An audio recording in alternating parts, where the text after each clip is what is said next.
Paul Mopasola Edi Mambele.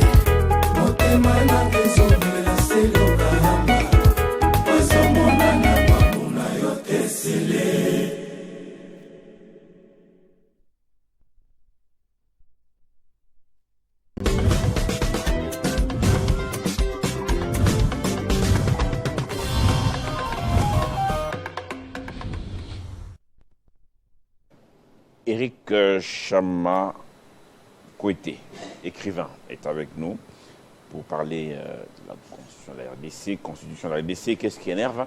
Est-ce qu'il faut finalement changer cette loi? Qu'est-ce qu'il faut faire? Comment les jeunes peuvent-ils aussi contribuer à l'émergence du Congo? Vous avez suivi que hier, la Première ministre a ouvert les travaux de cette table ronde des jeunes sur l'émergence du Congo. Eric Chama, bonjour et bienvenue. Bonjour et merci beaucoup, cher Crispa. Alors, vous avez suivi l'actualité d'abord. Les jeunes aujourd'hui invités par la ministre de la Jeunesse dans cette table ronde pour parler développement, est-ce que les jeunes se sentent concernés par le développement de leur pays, le Congo? Bien sûr que oui, c'est une belle question. D'ailleurs, je salue cette initiative avec la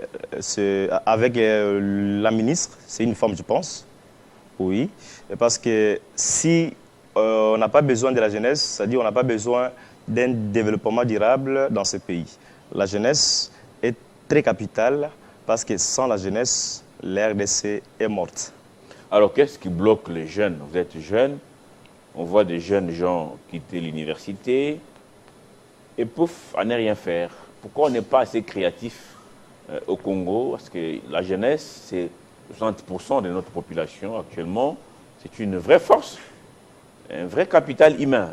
Qu'est-ce qui manque aux jeunes de pouvoir éclore, de pouvoir épater cette nation? Bon, j'estime très bien que, messieurs les journalistes, qu'il y a quelque chose que les pouvoirs publics, bon, le gouvernement central bien sûr, n'a pas besoin de s'intéresser à la jeunesse. Pourquoi? Un jeune peut finir ses études, 5 ans, 3 ans, 10 ans, je pense bien. Mais ces jeunes ont besoin d'une aide quelconque, d'une ressource financière. Cela ne signifie pas que tu dois prendre juste ton stylo, venir déposer chez quelconque oncle qui travaille quelque part, compter de quel l'argent. Non, c'est un projet. Vous concevez des projets et après vous introduisez.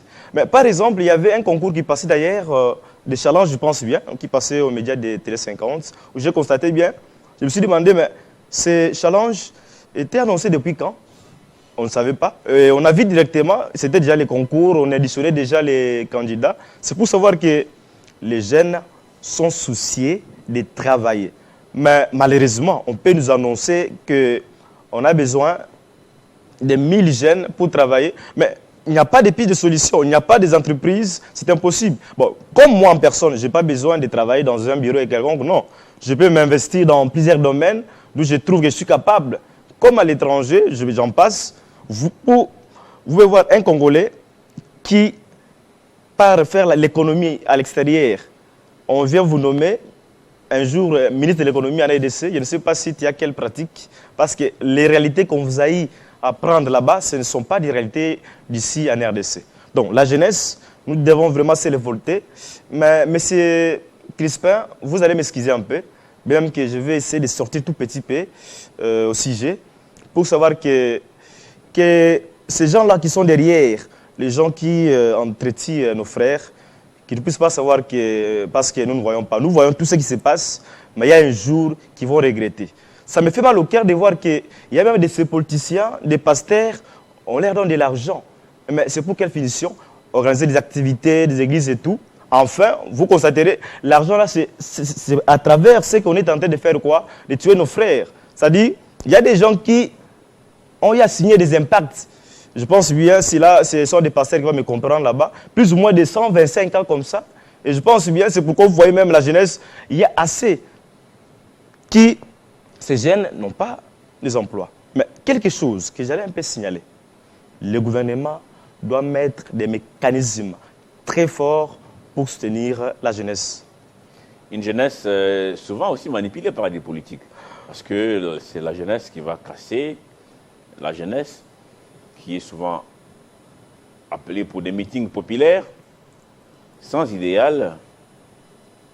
Pourquoi quand on quitte l'université, vous parlez des projets à concevoir, à soumettre au gouvernement, des projets bancables, mais des petites initiatives privées. Pourquoi les jeunes sont incapables de s'associer à 4, à 5, à 10, à 20, monter des petits projets qui vont grandir, et puis avant peut-être l'intervention du gouvernement. Les jeunes sont beaucoup plus attentistes, et ils pensent que tout sera servi sur un plateau, ce qui n'est pas facile du tout, et d'ailleurs ce qui ne se fait nulle part ailleurs. Bon, j'estime bien que la jeunesse d'aujourd'hui est trop manipulée politiquement.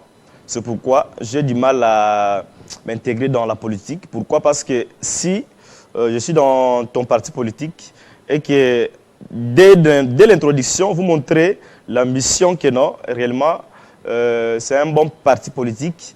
Mais à la fin, je vais commencer à sentir que non, il faut que je critique comme ce qui s'est passé d'actualité avec le parti de Vital Kamerhe, bien sûr. C'est-à-dire, tu peux être dans un parti politique, cela ne signifie pas seulement être d'accord dans toutes les décisions, non. Vous pouvez aussi critiquer. C'est pourquoi je me suis toujours dit, je suis un libre penseur, bien sûr, parce qu'il ne faut pas seulement être coincé, limité. D'ailleurs, si je peux aujourd'hui dire que non, mon professeur, mon enseignant qui m'a enseigné à l'école primaire, secondaire, nous avons les mêmes talents pour ce moment. Ah oui, parce que je commence à douter déjà de ce qu'il m'avait appris, je commence à remettre cela en cause. Mais quand cela ne tient, je ne vais pas renier. Donc vous remettez un peu en question le système éducatif, tout ce qu'on a appris à l'école et tout ça. Ça ne s'adapte plus. Il y en a qui pensent que notre système éducatif est devenu obsolète et qu'à l'époque, on a étudié pour les Belges. Les temps sont révolus aujourd'hui et même les Belges en Belgique n'étudient plus ce qu'ils nous ont enseigné ici. Par contre, nous sommes restés fidèles à tout ça qui n'aide plus la nation qui fait face à de nouveaux défis pour lesquels on devait être obligé de nous adapter. Monsieur le journaliste Fabien, est-ce que vous êtes sûr que l'homme blanc, à l'époque, lorsqu'il allait mettre première année, deuxième année, il était imbécile? Non. De même, à l'université, lorsqu'on a mis G1, GD jusque là-bas, il n'était pas imbécile quand même. Mais par exemple, attaquons d'abord la question du système LMD. À chaque fois, même si vous parcourez dans mon journal, mon compte Facebook, Eric Chamakwete, vous constaterez que j'ai toujours critiqué ce système. Parce que lorsque vous prenez un étudiant... LMD qui veut dire licence, master et doctorat. Bien sûr. Donc dans 3 ans, on est tout ça. Mais voilà un peu. Vous entrez en L1. On vous encore plus ou moins les cours de G1 et GD. Et l'homme blanc, à son époque, savait que non, une fois que vous commencez G1, il y a des cours supplémentaires qu'on peut vous ajouter en G1, GD. Mais actuellement, les enfants sont de plus concentrés dans des réseaux sociaux, bien sûr, même dans des sites là avec le Wi-Fi. Vous allez constater que c'est tout simplement 5% d'étudiants qui font des recherches. Les autres, ce sont des Facebook, WhatsApp, YouTube et autres. Or, ça n'a pas d'impact. Loin de là. Je peux dire quelque chose à Lingala, vous allez m'excuser. Allez-y. Monsieur Fabien. Monsieur Crispin. Monsieur, pardon, Crispin, vous m'excuserez. Et ça, là, on passe à mon thème, comme on a bande konabiso, bazo kufana est. Pourquoi? Ezali na batu moko. Tina ba Congolais baza na kati. El moko tokolo bate, tozali komi bomba na biso moko. Oui, c'est vrai. D'ailleurs, Nani, des vice-présidents de l'Assemblée nationale, bien sûr, Mosso avait dit. Mais malheureusement, nous dénonçons, tu dénonces à Mingi, mais dans la pratique, il y a comme ça que non, comme on a dénoncé comme ça, il faut toko banoti nasuka. À titre illustratif, d'ailleurs, je salue le silence de mon mentor, je salue les passages, le sénateur à vie, d'où j'ai toujours admiré, charismatique naïe, Azaka un bon monsieur, peu importe le bruit, peu importe l'adepte, je n'adore pas qui est monsieur qui Joseph Kabila, mais j'adore juste son charisme. Alors, je pense bien, Batika, les vieux, que j'appelle souvent les grands frères, les sénateurs à vie, Azala Kimia, il a besoin encore de ce pays il a besoin un jour à diriger Ango. Parce que si nous partons loin, vous verrez que le professeur Évariste Bochap a parlé de cela il y a de cela 10 ans, dans un livre Moko. Bien même que je suis en train d'écrire un livre sur la trace du succès d'un homme remarquable, d'Évariste Bochap, qui est en cours, bien sûr. Merci. Alors, revenons un peu à notre thématique, Oui. parce qu'aujourd'hui, il y a un débat sur la Constitution, un débat normal, oui, lancé par des Congolais. Est-ce que chaque Congolais a droit de dire, par rapport à la marche de mon pays, voici ma contribution.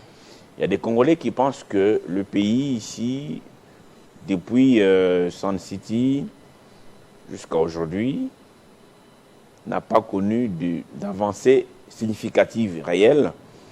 Et cela est dit en notre constitution qu'on avait adoptée et promulguée en 2006. Aujourd'hui, cette constitution est devenue dépassée et qu'il faille la modifier. D'autres même disent qu'il faut la supprimer, réécrire une autre constitution. Vous êtes écrivain, vous êtes jeune, vous êtes congolais. Quelle lecture faites-vous de cette démarche des uns et des autres? Bon, je vous remercie beaucoup plus. Je suis à coquiner avec vous, avec la question que vous venez de poser. Mais quelque chose que nous devons savoir.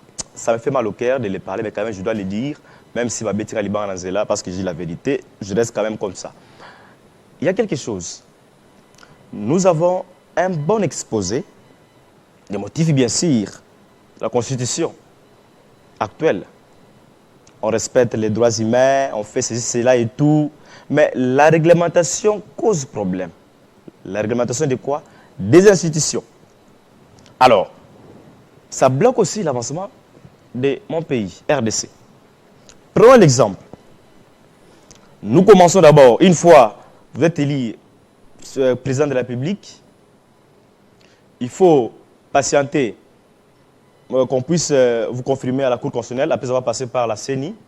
Après là, prêter serment.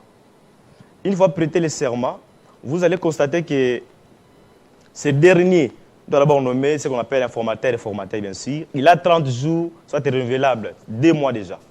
Déjà, vous voyez que ce sont des blocages. Ça, c'est de 1. De 2, nous avons une cour constitutionnelle qui n'est pas souple. Pourquoi?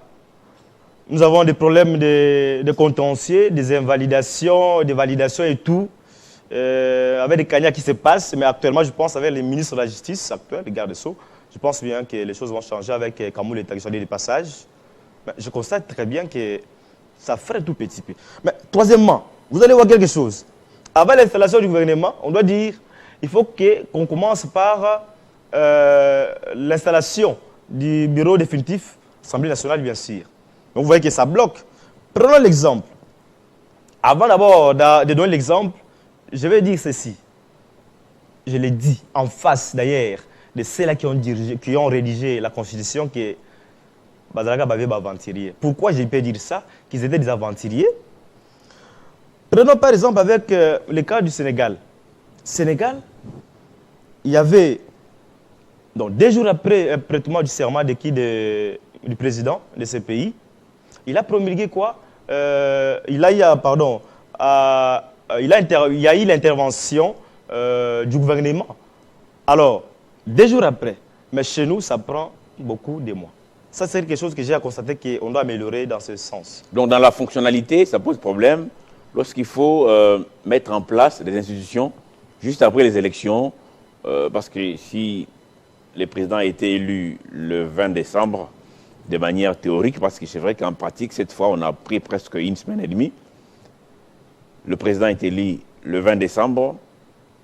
Il faut attendre jusqu'au 1er juin pour avoir un gouvernement. Et ça bloque. Donc, c'est pratiquement la moitié de l'année consommée dans des tractations. Voilà. Et d'ailleurs, le Sénat, lui, a eu son bureau définitif au mois d'août. Oui. Donc, le 12 août. Donc, on est pratiquement sur 8 mois, disons même 1 année, bien sûr, avant de commencer le travail. Oui. Et ça, selon vous, ça doit être modifié. Affirmatif. Donc, cette constitution ne doit pas être supprimée, mais il y a des choses qu'il faudra alléger pour aller vite, parce que le travail n'attend pas. Bon, je pense que de ma pensée, je ne suis pas d'accord pour la modification, mais je suis d'accord pour la révision de certains articles, comme c'était en 2011. Pourquoi? Mais je le dis d'ailleurs, si on voulait modifier les présidents de la République à la majorité, ça peut se faire de manière rapide même, sans traîner. Mais nous devons tout simplement voir l'avenir. À l'époque de Kabila, on a eu à tailler cela à mesure, la Constitution, mais ça les rattrape aujourd'hui. Alors si eux aussi faisaient cela actuellement, eh bien, ça va aussi les rattraper. D'ailleurs, d'ici 2028, je ne sais pas qui va revenir à la présidence.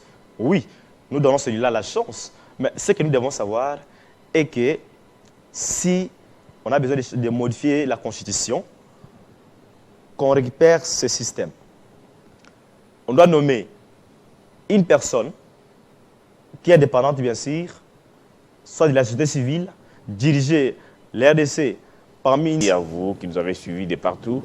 Je vous retrouve en tout cas mercredi prochain pour la matinale. Ça sera sur ce même plateau avec le même plaisir. À très bientôt.